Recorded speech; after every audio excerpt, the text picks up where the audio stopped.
Halo teman-teman, selamat datang di channel YouTube Bas Bahan Ajar YouTube channel. Pada kesempatan kali ini, kita akan membahas latihan berikut ini. Tetapi, sebelum kita masuk ke pembahasan video, saya akan mengajak teman-teman untuk terlebih dahulu mengklik tombol subscribe pada channel ini, nyalakan loncengnya, komen jika ada yang ingin ditanyakan, dan klik like pada video ini. Langsung saja kita masuk ke pembahasan videonya.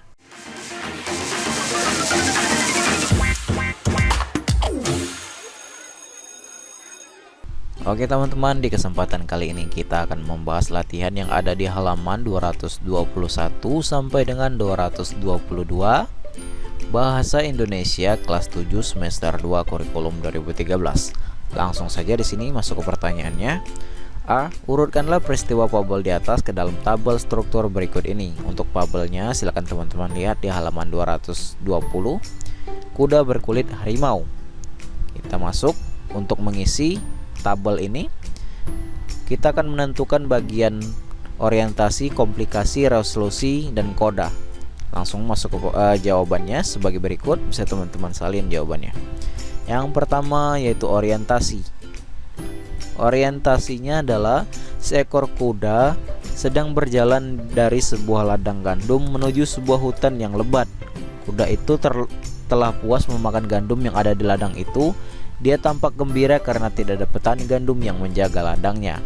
Komplikasinya, ketika dia menuju hutan lebat, di tengah jalan kuda itu melihat sesuatu.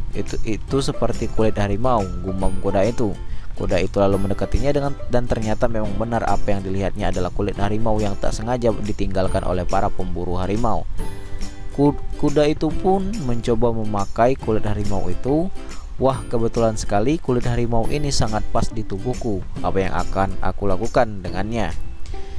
Terlintaslah di benak kuda itu untuk menakuti binatang-binatang hutan yang melewati dirinya. Aku harus segera bersembunyi. Tempat itu harus gelap dan sering dilalui oleh binatang hutan. Di mana ya? Tanya kuda dalam hati sambil mencari tempat yang cocok. Akhirnya dia menemukan semak-semak yang cukup gelap untuk bersembunyi, lalu masuk ke dalamnya dengan menggunakan kulit harimau. Tak lama kemudian beberapa domba gunung berjalan ke arahnya. Kuda itu menggumam bahwa domba-domba itu cocok dijadikan sasaran empuk kejahilannya. Ini komplikasinya. Kemudian masuk ke bagian resolusi.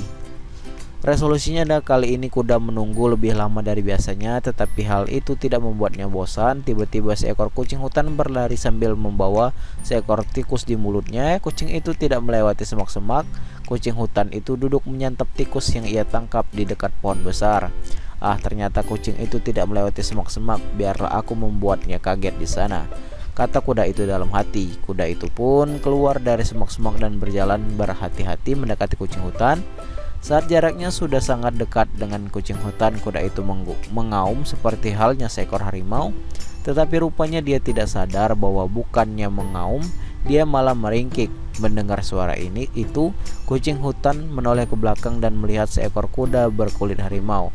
Sesaat kucing hutan itu siap-siap mengambil langkah 1000, tetapi ia malah tertawa terbahak-bahak sambil berkata, "Saat aku melihatmu memakai kulit harimau itu, aku pasti akan lari ketakutan. Tapi rupanya suaramu itu ringkikan kuda.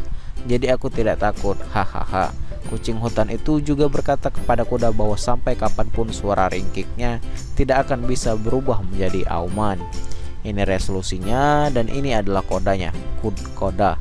Kuda berkulit harimau yang menjadi tokoh pada cerita itu melambangkan bahwa sepandai-pandainya orang berpura-pura, suatu saat akan terbongkar juga kepura-puraannya itu. Kejujuran merupakan sikap yang paling indah di dunia ini. Silakan teman-teman salin jawabannya dan masukkan ke dalam tabel yang telah disediakan. Kita masuk ke yang halaman 222. B. Tentukan tokoh dan penokohan tokoh fabel yang telah kalian baca beserta alasan dan pembuktiannya dalam tabel berikut ini. Silakan teman-teman masukkan ke dalam tabel. Yang pertama yaitu tokoh kuda. Wataknya adalah licik tetapi kurang cerdas. Pengembangan wataknya kegiatan tokoh. Bukti dalam teksnya adalah di paragraf 1. Pengembangan watak tokoh, dialog tokoh dengan diri sendiri. Buktinya di paragraf 3. Pengembangan watak tokoh, dialog dengan tokoh lain. Buktinya ada di paragraf 6. Kemudian ada tokoh domba. Wataknya yaitu penakut dan mudah dipercaya. Pengembangan watak kegiatan tokoh. Bukti dalam teksnya adalah di paragraf 4. Tokoh lainnya yaitu tapir. Watak tokohnya adalah mudah terkejut dan penakut. Pengembangan wataknya adalah dialog tokoh dengan diri sendiri. Bukti dalam teksnya ada di paragraf 5. Silakan teman-teman salin. Kemudian ada kucing hutan. Wataknya berani, cerdas, dan berpikir sebelum bertindak. Pengembangan wataknya adalah kegiatan tokoh dan dialog dengan tokoh lain. Bukti dalam teksnya ada di paragraf 6. Silakan teman-teman salin. Dan salin juga paragrafnya. Silakan teman-teman lihat di buku. Mulai dari paragraf 1 sampai dengan paragraf 6. Kemudian kita masuk ke pertanyaan selanjutnya, yaitu tuliskan hasil telaahmu tentang struktur teks dengan cara melengkapi paparan berikut. Jawabannya yaitu teks fabel di atas sudah berisi struktur fabel secara lengkap. Pada awal cerita terdapat orientasi, yaitu pengenalan tokoh dengan latar kejadiannya. Bagian komplikasi pada fabel tersebut berupa peristiwa konflik atau permasalahan antara kuda dengan domba dan tapir. Bagian resolusi pada tabel tersebut berupa peristiwa pemecah masalah yang diselesaikan oleh kucing hutan, dan bagian koda pada fabel tersebut berupa peristiwa penyampaian nilai moral mengenai dongeng tersebut. Ini untuk jawabannya, silakan teman-teman salin. Dan mungkin sampai sini saja untuk pembahasan halaman 221 sampai dengan 222. Jika sekiranya ada jawaban yang kurang jelas atau ada yang ingin disampaikan, silakan teman-teman sampaikan di kolom komentar di bawah. Saya akhiri video ini dan sampai jumpa di next video.